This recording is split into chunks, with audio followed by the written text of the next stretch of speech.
Hello everyone. So right now I am at Tejpur Triumph Service Center and I came here for the second servicing of my Triumph.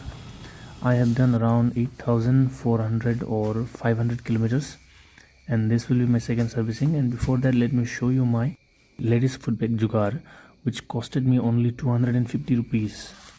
So I got this from a local shop and I used the clamp that came with it to tighten it. And then on this side I actually fabricated a washer on this section, on this sari guard, and then we put some coloring, and then we used a long bolt to tighten the ladies foot bag. So this does the job and it matches with the sari guard and the overall look of the bike. The overall experience of servicing my bike was fine, and then my bike didn't need any major upgrade or changes, and it only needed some nominal changes.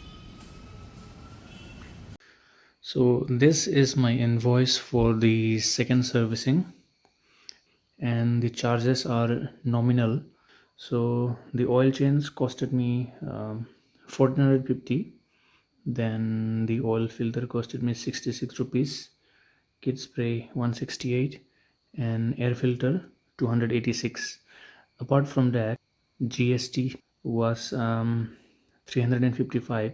So I paid a total of 2328 rupees. So this was my service cost for the second servicing, and then from the third servicing onwards they will charge 260 rupees as additional labor cost. And if you did like this video, don't forget to like, share and subscribe for more such informative videos. And thank you for watching.